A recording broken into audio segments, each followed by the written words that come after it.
15 मार्च को घरोटा खुर्द में संदिग्ध परिस्थितियों में हुए लाभ सिंह के कातिल को पकड़ने में पूरी तरह से पुलिस सफल रही है, जिसकी जानकारी देते हुए एसीपी आदित्य ने बताया कि मृतक लाभ सिंह के पुत्र के बयानों पर आधारित उन्होंने इस मामले को 302 के तहत दर्ज किया था और लगातार पुलिस की ओर से आरोपियों को पकड़ने के लिए छापेमारी की जा रही थी।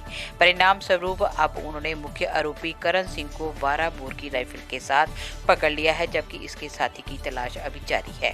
हत्या के कारण की जानकारी देते हुए एसीपी आदित्य ने बताया कि मृतक लाभ सिंह के मित्र का भाई करण सिंह लगातार लाभ सिंह से रंजिश रखता था।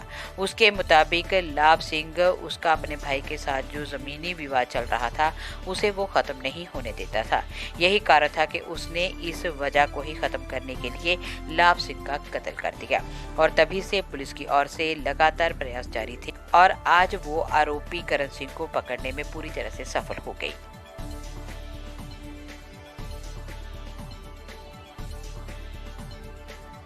ये वाकया 15 मार्च को सामने आया था कि थाना सदर में घरोटा खुर्द में एक व्यक्ति लाभ सिंह की लाश मिली थी और उसके जो बेटे हैं करण, उसके बेटे हैं, उसके जो बयानों पे एक 302 का मुकदमा ये है अननोन के खिलाफ रजिस्टर किया गया था। उस संदर्भ में जो थाना सदर पुलिस और सीआईए दोनों के द्वारा तफ्तीश की गई।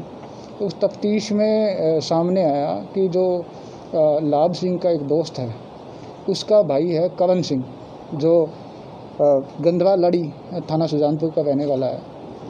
उसका अपने भाई के साथ ज़मीन का झगड़ा था। उस संदर्भ में करण सिंह को ये शक था कि जो लाभ सिंह है वो उसका उसके भाई के जो आपस में ज़मीन के झगड़े हैं उसमें राजीनामा नहीं होने देता है। तो ये उसकी एक रंजिश थी।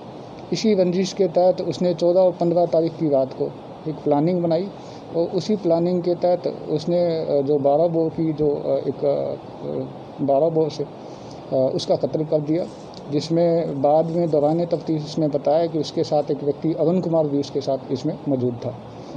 तो 30 तारीख को हमने पिंड नाड़ा मोड़ से जो मेन अक्यूज्ड है करण सिंह, उसको गिरफ्तार कर लिया। और दूसरा अक्यूज जो उसके साथ है वो कहाँ तक तफ्तीश पहुंची है, कब गिरफ्तार उसको कर लिया जाएगा और फर्दर इन्वेस्टिगेशन क्या है और वेपन कौन कौन से इस्तेमाल किए हैं? 1-2 दिन में आपको इस संदर्भ में सूचना मिल जाएगी। हम कंटिन्यूसली रेड करवा रहे हैं सो दैट कि जो सेकंड जो को अक्यूज्ड है उसको भी गिरफ्तार कर ले, तो 1-2 दिन में हम इसमें सफलता प्राप्त कर देंगे।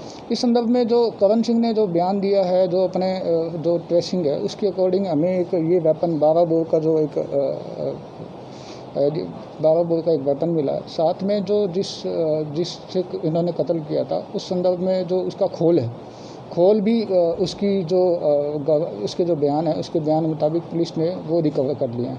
तो वेपन और खोल दोनों रिकवर हो चुके हैं। लाइसेंसी वेपन है ये, किसके नाम पर रजिस्टर्ड है कुछ पता? ये लाइसेंसी वेपन है, ये करण सिंह के नाम पे रजिस्टर्ड है। क्राइम करने के बाद करण सिंह कितने सी? ठीक, क्राइम करने के बाद में करण सिंह काफ़ी जगह गया है, हमने उसको ट्रेस किया है। ये हिमाचल में कई जगह गया है, हिमाचल में नूरपुर भी गया है। इसके अलावा जो होशियारपुर ज़िले में मुकेरियाँ भी गया। तो ये इसके जो बाद में हमने जो कई जगह रेड कराई तो उससे प्रजन से ये साबित हुआ है कि इसने आसपास के ज़िलों में फरारी काटी है। तो कह सकते हैं रंजिशन हत्या से भी? हाँ, इसमें रंजिश है प्रॉपर, क्योंकि ये ज़मीन का मसला था और जैसा ही जिस समय मर्डर हुआ था उसके बाद से ही ये बात सामने आ रही थी कि उसका हाथ हो सकता है। But we are not sure about that at that point of time कि ये उसके अंदर काफ़ी हमारी जो तफ्तीश है वो अलग अलग दिशाओं में चल रही थी। But after proper investigation and verifying और तक जो अभी अक्यूज्ड है उसको लाने के बाद में उसकी रिमांड के बाद में ये लगभग साबित हो गया है कि उसने ये वारदात को कितने दिन का रिमांड मिला सर? हाँ जी, रिमांड कितने दिन का मिला? रिमांड उसका कल ख़त्म हो रहा है रिमांड इसका। ठीक सर, दूसरे कदर तक काबू आ जाएगा? 1-2 दिनों में दूसरा गिरफ्तार हो जाएगा। हम उसको अरेस्ट करने के लिए लगातार जो रेड कर रहे हैं और दबिश भी दे रहे हैं।